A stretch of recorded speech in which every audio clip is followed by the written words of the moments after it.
Hey there everybody, and welcome to this video on 10 signs of anxious attachment and ways to address them. I'm your host, Dr. Dawn-Elise Snipes.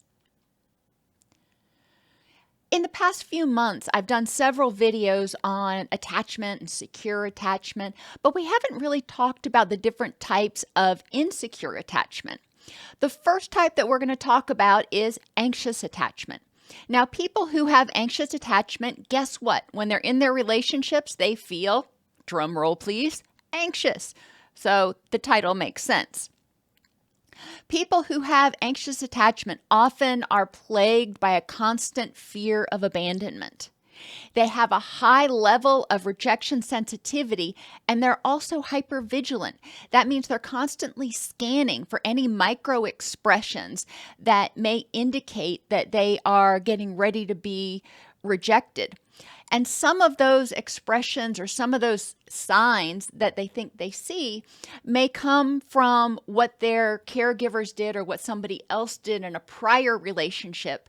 And those things serve as triggers in the present for their abandonment anxiety. They often have a constant need of validation and reassurance.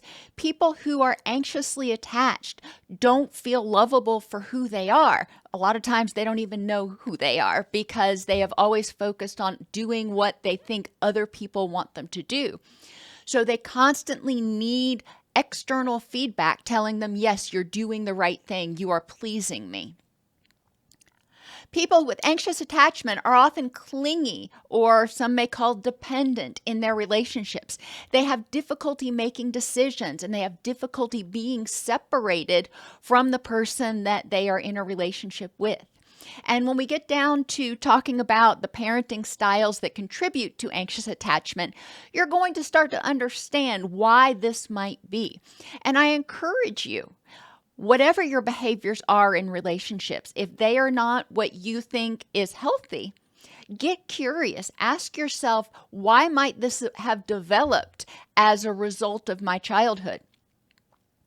Fawning is the next sign of anxious attachment. A lot of people who have abandonment anxiety, when they start to feel like they're going to be rejected, when they start to sense that rejection might happen, they start doing whatever. And we call this fawning. They are trying just randomly to do whatever it is to appease this person, so please don't leave me. The people with anxious attachment may inadvertently violate boundaries. Now, they don't do it generally in an aggressive way. A lot of times they violate boundaries because they're not willing to take no for an answer. If somebody says, I don't need anything right now, the person with anxious attachment doesn't feel secure unless they're doing something for that other person. So they're like, sure you do. What do you need? I'm sure there's something you need that I can do for you. Or the other partner may say, I really don't want to talk about it right now. It's not you. I'm in a bad mood. And the person with anxious attachment can't let it go at that. They have to know why the person's in a bad mood. And they may even go so far as to try to fix it for them. All of those are boundary violations, but all of those develop as a way that the person with anxious attachment tries to make sure that the person they're in a relationship with needs them, loves them, and is okay. People with anxious attachment often lack close friends. They get into a relationship and they pour their entire self into this one relationship. So very rarely do they have other people that they're spending time with. They are so afraid of being away from their one significant other that they don't have time for their friends, and they devote all their energy to being whatever this person they're in a relationship wants them to be. Unfortunately, as the saying goes, that kind of puts all their eggs in one basket. So should this relationship end, then the person is left with nobody, so to speak, because they have not nurtured any other relationships. So that you can see how that might be a little bit intimidating to anybody. They're unwilling to take chances or explore. People with anxious attachment are wanting to make sure that they are good enough, that they are loved by the person they're in a relationship with. And if they take chances, if they go outside their comfort zone, guess what? They're risking failure. And failure may mean rejection, and rejection means complete disaster. A lot of people with anxious attachment and insecure attachment in general experience what we call emotional dysregulation. They have difficulty identifying their emotions. They're so focused on what everybody else is feeling and trying to keep everybody else happy, they don't even pay attention to what's going on inside until it bubbles over. And they go from not noticing much of anything or feeling kind of flat to feeling terrified or feeling furious. And there's very little mid-ground. Additionally, and you probably picked this up if you watched my video on the HPA axis or any of my videos on trauma, when people experience constant or persistent ongoing stress, their stress response system stays on. Our stress response system is not supposed to stay on. So as a result, the brain undergoes actual structural changes in order to deal with the hypervigilance and the ongoing stress. So it turns down people's stress sensitivity. Things that would have triggered them, they may have noticed in the past, they don't even have the energy to notice right now. So they stay kind of flat, kind of numb, until something comes along and triggers them. And then when they're triggered, it's a tsunami of stress hormones. So we see a double whammy. Their emotions start to bubble up, and then they bubble over before they even notice them. But that bubbling over isn't just a gentle cascade. It is a tsunami of stress hormones. And as a result, the person with anxious attachment may have impulsive or aggressive behavior. When they dysregulate, they're going from flat or numb to furious or frantic. So what are they going to do? They are going to frantically try to regain some control. They may yell, they may scream, they may throw a temper tantrum. Hopefully they don't become aggressive towards themselves or others, but it's not uncommon to see that. So it's important to recognize the signs of anxious attachment and get curious about why they're happening. What causes it, though? Generally, the research has found that people with anxious attachment had insensitive, inconsistent parents. Now, insensitive is something of a pejorative word or a critical word in many cases, but sometimes it's not that the parents were intentionally insensitive, they just didn't recognize. For example, if they have a child who is neuroatypical, and that's not just people on the autism spectrum, that's also people with ADHD, people with schizophrenia, and a variety of other issues, may contribute to people being either hypersensitive or hyposensitive to stimulation. So as an infant, the child may have perceived things as burning hot that the caregiver perceived as very lukewarm or mild, or the child may have perceived a particular garment as being very rough and scratchy and painful, where the caregiver may have not even recognized that it was uncomfortable. As a result, the child was in pain. The child was uncomfortable. The child recognized that this caregiver was doing things, bringing things that were causing discomfort. The caregiver was oblivious. The caregiver did not realize that the child perceived it differently. The caregiver did not realize that the child was uncomfortable. So I encourage you, if you are a caregiver and your child is reacting to something, get curious about why they're reacting strangely if you think they're behaving oddly. My son, when we used to bathe him, he was hypersensitive to getting water in his ears. And when water would get in his ears, it really hurt him. And he would just, when we started to wash his hair, if water would get in or on his ears, he would just start shrieking. And, my knee-jerk reaction is, what's your problem? Water's not going to hurt you. Get over it. But the therapist in me said, let's get curious. I wonder why he's having such a strong reaction to getting water in his ears. So the sensitive parent is going to notice, even if the child's reactions are different than what they expect, the caregiver is going to notice this and adjust. Insensitive parents just keep on doing what they've always done, telling the kid to suck it up, or assuming that the child is just trying to not go to bed, or they're just colicky, or making some other excuse instead of getting curious and trying to really figure out what's going on. In children with anxious attachment, the caregivers were also inconsistent. Sometimes they would respond lovingly and try to attend to the child. Other times they would become angry that the child was causing them problems. And still other times they would just ignore the child. It's just like, whatever, I don't have time, just let him cry it out. So the characteristics that have been identified as common to children who end up developing anxious attachment include parents who are inconsistent in their awareness of or responsiveness to the child's needs. So they may or may not even be aware that the child has these needs.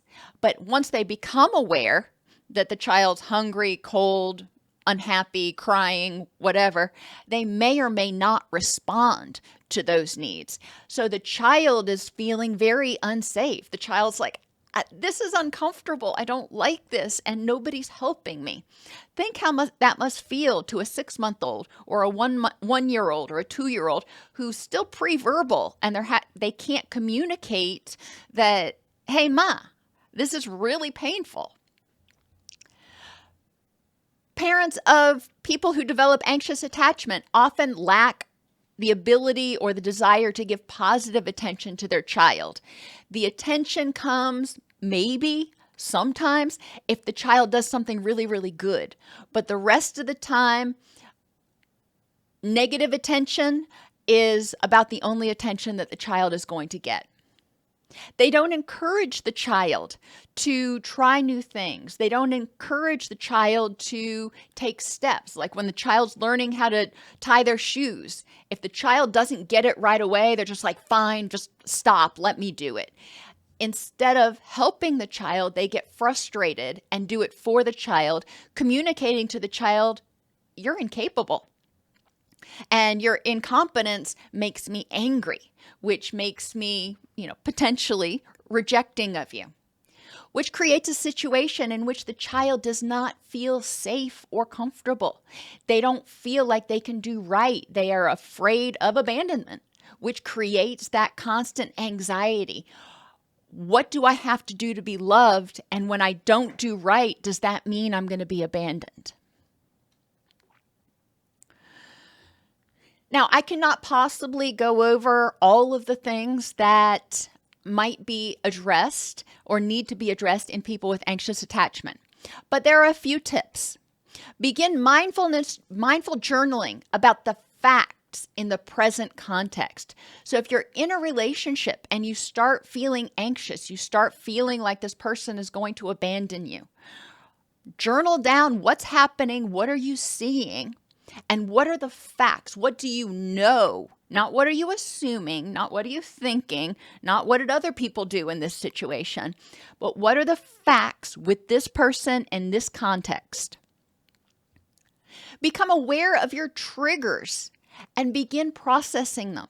If somebody in your present acts a particular way and it causes you a lot of anxiety, or it causes you to start feeling guilty or ashamed, that is probably coming from messages from your childhood that said you weren't good enough and you were always in danger of rejection.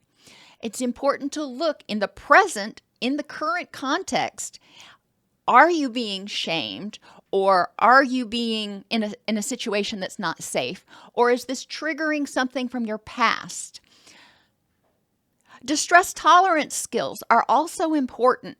And this is going to be true for every type of insecure attachment because insecure attachment leads to emotional dysregulation. Distress tolerance skills can help you learn that how to tolerate emotions so they don't feel like they're going to overwhelm you.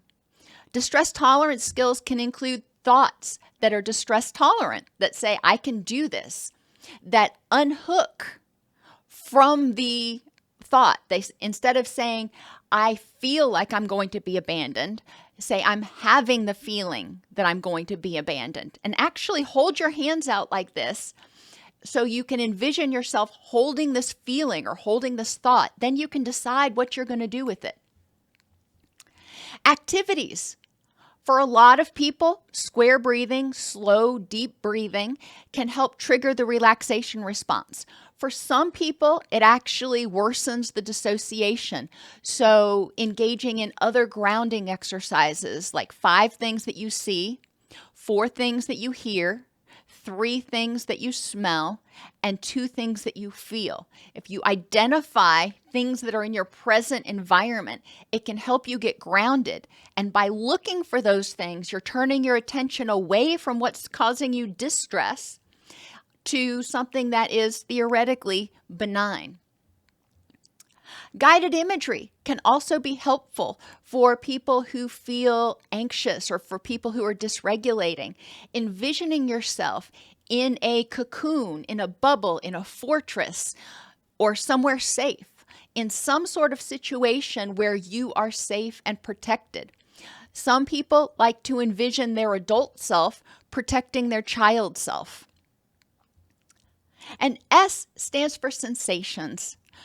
If all else fails, sometimes holding ice cubes or splashing cold water on your face or even doing 50 sit-ups can cause you to focus on something else besides your anxiety sensations.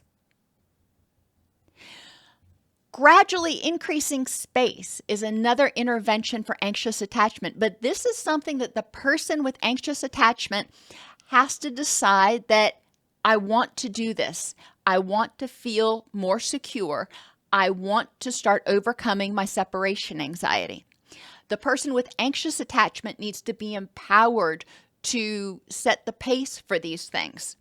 So maybe they start gradually increasing space by spending 30 minutes while they're both at the house, spending 30 minutes doing activities that aren't together. For some people with anxious attachment, that may be a huge step if they're not in the same room with their significant other constantly. And then move on once they can do that and they don't feel anxious and they're like, okay, this isn't so bad. Maybe going shopping without the significant other and then coming back, or having the significant other go out and play a round of golf or something. Golf's probably a bad example because golf usually takes like 4 hours for a round of golf. But having the significant other go out, do something they want to do, and come back to prove to the person, so the person can prove to themselves, I guess, that their significant other can go away, do something they want to do, and they are going to come back. Increase love language communication. This is another important tip because a lot of people who are anxiously attached don't feel loved and don't feel lovable. So communicating to the person using their love language is the most efficient way to do this. But in order for the significant other to communicate with you in your love language, you gotta tell them what it is. Don't make them guess. Tell them what it is. A lot of people aren't even familiar with love languages. So this can be another thing that you need to educate yourself on or educate them on so they know what it is. And even if they don't completely buy into it, they recognize that it's important to you and they're willing to do it. Take steps to start developing friendships. That way all your eggs aren't in one basket. This can be support groups, this can be volunteer activities, this can be anything. And I don't mean you've got to find another bestie. I mean just go out there and start connecting with a couple of people. and try to find other people that you feel like you can talk to. And so you're not relying on one person to make you feel like you are worthy to live. And finally, respect boundaries while getting reassurance it's not rejection.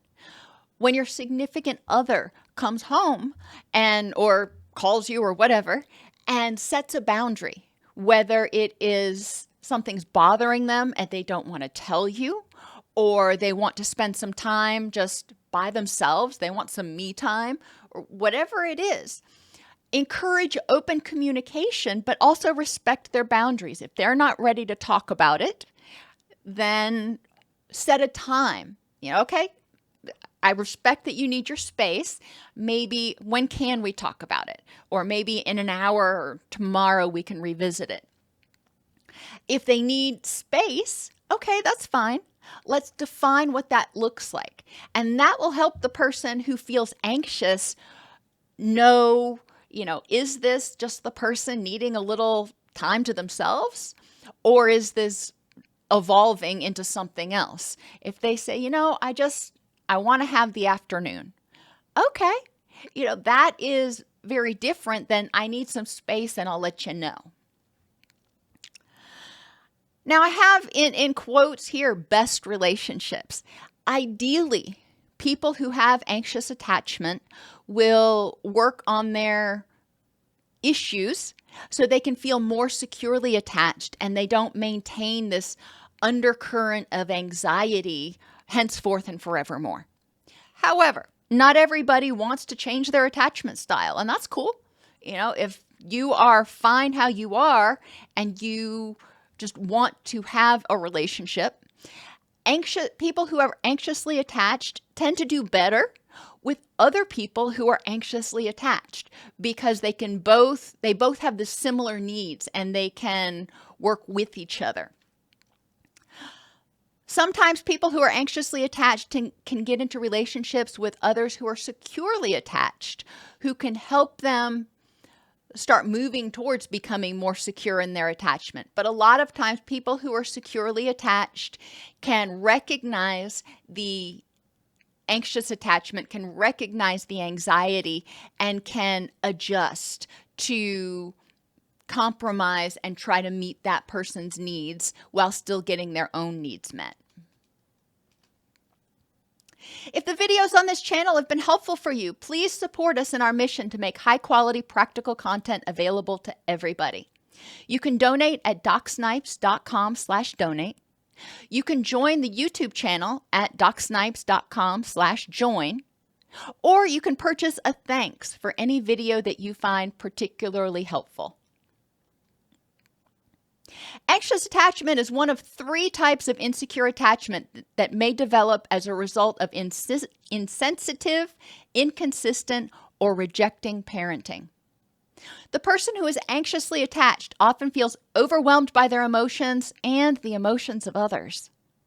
They've also never felt safe in their own skin or in the world, and as such, they never took initiative to see what they liked. They never developed a sense of self. They never figured out what they were good at or capable of. And this led to dependency in adult relationships because they don't feel capable of getting outside that comfort zone. Changing anxious attachment requires that the person feels safe in the present context. They need to feel empowered. They need to feel loved. They need to feel heard. They need to recognize how their relationship behaviors developed as a result of trying to survive a chaotic environment. That's where I talked about get curious. How did this behavior develop as a way to help me survive? How did this behavior develop as a way to make sure that my caregivers were going to stay around and meet my needs until I could meet my needs on my own? The person also has to learn to recognize their own capabilities and develop emotional awareness and regulation skills, and learn to set and assertively maintain and respect other people's boundaries. If this video was helpful, consider watching some of my other videos on abandonment anxiety, developing secure attachment, complex PTSD, adverse childhood experiences, or improving your relationship with yourself.